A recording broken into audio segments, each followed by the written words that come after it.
So now one question is that you need to ask this, that is empathy helpful to children?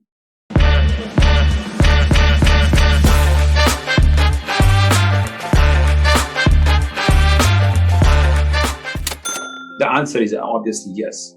But what are the advantages? Okay, so that empathy encourages tolerance and acceptance of others. That's one of the biggest advantages. Okay, empathy enables your children to develop a sense of security and stronger relationship with their classmates, friends, their teachers, their surroundings, nature, and art. Now, empathy contributes to a healthy mental state also. When you have empathy, when you are kind, it brings happiness also. Okay? Empathy reduces violence in the society, such as bullying.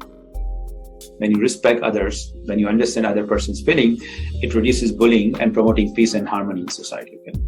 So early on, so these are some of the advantages. Even though the next time if you see a baby crying, you may see that let's say this baby is in a child daycare center, okay, and then one baby start crying, you see that there's a chain of babies start crying, because the research has proven that even though 6 weeks old baby can also understand or express empathy. Okay, now let us talk about how empathetic behavior can help adults. Okay, so if you exhibit cognitive and compassionate empathy at workplace, that will make you look professional and true leader. That's the beauty about empathy. Okay, empathy can enhances understanding of co-workers and customers by exhibiting empathetic behavior. Okay, if you can hear your customers or your co-workers pain or some whatever, they are not having good days, or they need some time off, or they are going through some professional or personal hardship. If you show a compassionate-based empathy, you will see that in return, your co-workers or your employees will be happy in the long term. Okay, so emotional empathy towards your friends and family gives you also overall happiness. So empathy also helps in managing conflict between family members and co-workers, and then it can bring satisfying relationship. Okay, empathy can also reduces your stress levels. That's what the research said right now. Okay, now the question is that how can we help children develop empathy? Okay, so my first philosophy is that education starts at home. The best way to teach empathy is that you exhibit empathetic behavior at home. Okay, so here are a few ways children can learn empathy. There are 7 ways. Number 1 is name emotions. You need to start explaining your children the various kind of emotions that exist in us, within us. So empathy is a deep connection, because the empathy has a deep connection with the emotions and awareness. So you need to educate your children about various emotions and make them aware of their feelings. Emotions like anger, fear, concern, happiness, sadness, these are all happiness. You need to make your child understand those emotions. Not only understand, but name them also, memorize them also for the time being. Because it's easier for a child to understand other people's feelings once they understand their own feelings. It's called self-awareness. Okay, so start that at early age.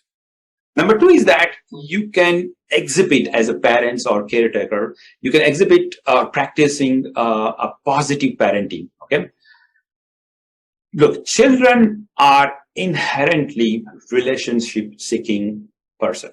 Okay, so when you give warmth and then love, that really helps children growing in the right directions. Okay, in children's early relationship with caregivers, it can contribute to a neural connections. Okay, so there's a scientific, it's proven that when you give the right environment, it can contribute to a positive neural.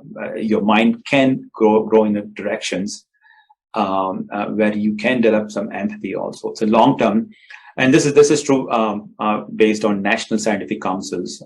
They have done some research, and they came up with the conclusion that children's early relationship with caregivers, caregivers could be your parents, it could be your daycare person, it could be your siblings. It can impact a child's growth. Okay. Now, researchers have documented the benefit of sensitive, responsive parenting for decades. Okay. So providing children with emotional and physical support, it can foster more robust and secure social relationship.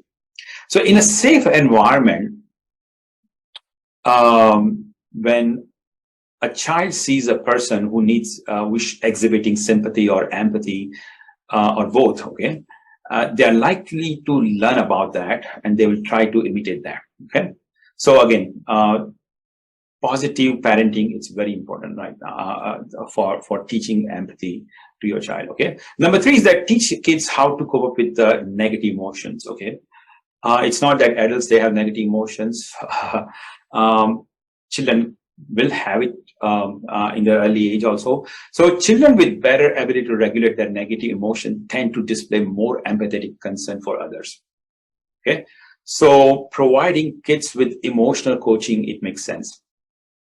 So rather than dismissing negative emotions in your children, you should explain the children to acknowledge the negative feelings. Okay, engage your children in a discussion and try to find out what are the causes, what are the effects of these emotions. Okay, so that's third one. The fourth one is that give some kind of ownership, okay, at early age. Okay, for example, you can assign your child responsible for caring for plants or animals, and when you do that, children will become more responsible decision makers, and then they'll make more empathetic also. Because children gain sense of helping others and respecting them. And that's what the ownership will do. Okay. Number 5 is that you can read books. Children can learn to associate with feelings and actions with their favorite characters. And then when you read the books, and the books has a positive example of empathy, helping others, respecting others, that can also influence children. Okay. Number 6 is that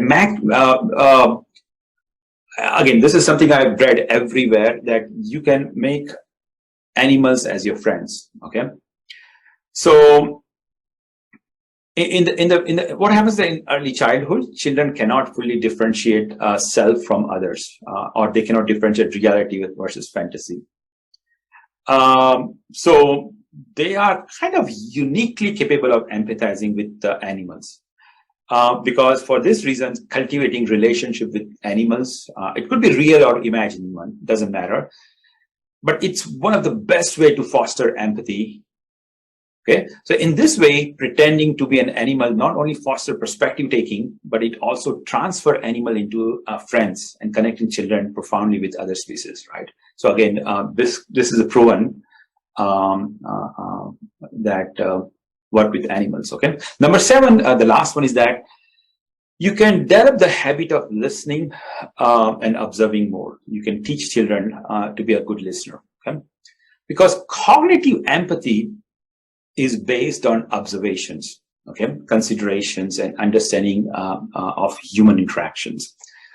And same thing, empathy also, emotional empathy also. You need to be a good listener to understand other people's feelings and perspective. So for that, you need to observe, watch, and learn what other people's need. Okay, and then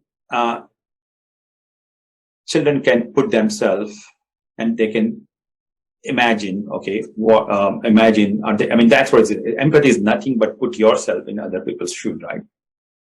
So it's very important that when you teach children how to be a good listener, that can help routinely, and it becomes one of your traits. Okay, if you are a good listener, so that can help in long term to become a more empathetic person. I hope you enjoyed my video. If you like it, please subscribe to my video. I'll talk to you next time. Thank you.